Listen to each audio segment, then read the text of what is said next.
আসসালামাইকুম। আমি আবার চলে আসলাম আমার এই শহরের থেকে।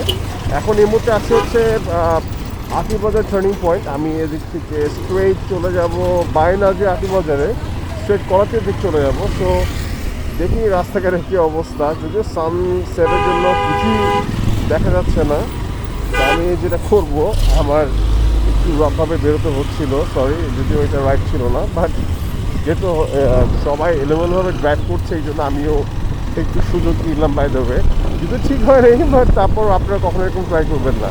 যদি আলহামদুলিল্লাহ আমি এক্সপিরিয়েন্সভাবেই আল্লাহর হুকুমে একটু চেষ্টা করেছি এবং ভালোভাবে সেফলি ড্রাইভ করেছিলাম। তো যাই হোক, এখন আমি যেদিকে যাচ্ছি সেটা হচ্ছে করাচির দিকে হেডিং। আমি ওইদিকে যাবো কিনা আই হ্যাভ নো আইডিয়া, আল্লাহ পাকি জানে। আমি দেখি যতটুকু যাওয়া যায়। সো সানসেটের জন্য ভিডিও কোয়ালিটির বেশিটা সুবিধা লাগছে না আমার কাছে, তারপর আমি চেষ্টা করছি আপনাদেরকে ভালো একটা ভিডিও দেওয়ার জন্য। বিসমিল্লাহ।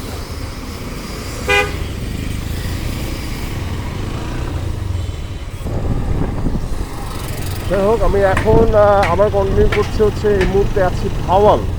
সেই জায়গাটা মোটামুটি এটাও একটা ফেমাস জায়গা হয়ে গিয়েছে আস্তে আস্তে। এখানে দেখতে পাচ্ছেন আটি ভাওয়াল উচ্চ বিদ্যালয়। তো সবচেয়ে মজার ব্যাপার, আগে আমি এদিক দিয়ে যাওয়া আসা করতাম, এদিকে হাতের লেফটে এই ছোটো একটা ব্রিজ ইউজ করতাম। এখন আলহামদুলিল্লাহ মানে গভর্নমেন্টের ইনিশিয়েটিভে এই রাস্তাটা অনেক বড় হয়েছে এবং আমরা যেতে পারছি এদিক দিয়ে অনেক চড়া রাস্তা হবে। আমাদের গ্রামে খুব সুন্দর একটা মাঠ আছে, ওদিকে আজকে যাচ্ছি না। সো আমি এদিকে স্ট্রেট চলে যাচ্ছি। শুধু আছে ওদিকে নামাজ মনে হয় পড়া হয়নি, বাট ইচ্ছা আছে আবার পড়বো। যাই হোক, আমি অলরেডি এই যে ভাওয়ালের ব্রিজ থেকে পার হয়ে আমি স্ট্রেট চলে। সবচেয়ে মজার এবং সুন্দর ব্যাপার হচ্ছে যে আমার খুব পছন্দ হচ্ছে এই রাস্তাটা। কিন্তু রাস্তা এখন আগের মতো সুন্দর কার্পেটিং করা নাই, বাট মোর ওভার আপনার রাস্তাঘাটে স্টিল এখনও সুন্দর করে ড্রাইভ করা যায় আলহামদুলিল্লাহ, আল্লাহ পাক যদি হেফাজত করে রাখে। সো আমার কাছে ভালো লাগে, খুবই ভালো। আমি মানে it's not the first time, it's not the many time, it's several number of Times আমি অলরেডি এই রাস্তায় যাওয়া আসা করেছি। আমার মোটর সাইকেলে বলেন, আমি গাড়িতে বলেন, মেবি 1-2 বার হয়তো সিএনজিতে যাওয়া আসা করছি। It was very fun by the way. আমি সিএনজিতে যাওয়া আসা করছি এবং এদের কস্টিং অনেক কম ছিল, লাইক আই থিঙ্ক 40 টাকা বা 35 টাকা ফ্রম মহকুর মোড় কলাচিয়া বাজার। সো আমি স্ট্রেট চলে যাচ্ছি এখন, হেডিং টুয়ার্ডস কলাচিয়া। দেখি সামনে আবার সানসেটের ভিতরে একটু কম কোথায় পাওয়া যায়। এনিওয়েজ, আপনারা ভালো থাকবেন, আমার ভিডিও লাইক প্লিজ দেবেন please. Thank you so much. আমি এখন যে টার্নিং পয়েন্টটা আছি সেটা হচ্ছে শফি কফি হাউস নামে অনেক বিখ্যাত। আমি এখানে বেশ কিছুবার কফি খেয়েছি। এই হাতার লেফটে আপনার এদিকে যাওয়া যায়, লেফটে একটা ছোটো স্পেস আছে, আপনার পার্কের মতো। Shafi coffee house really good.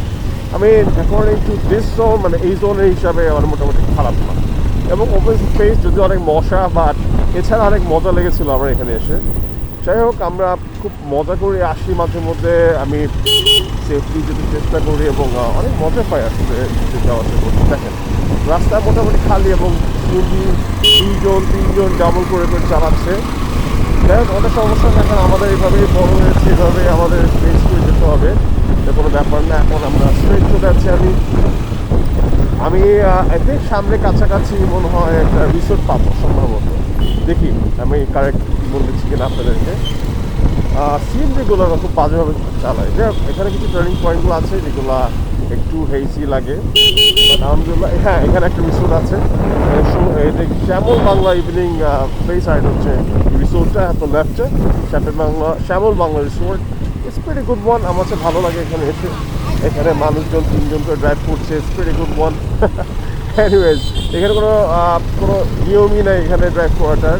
তা আমি আমার মতো ড্রাইভ করে যাচ্ছি এবং সবচেয়ে ডিফারেন্ট ব্যাপার হচ্ছে এই জায়গাটা আমার সবচেয়ে ডেঞ্জারাস লাগে। এই যে দিন এবং রাত, কোনো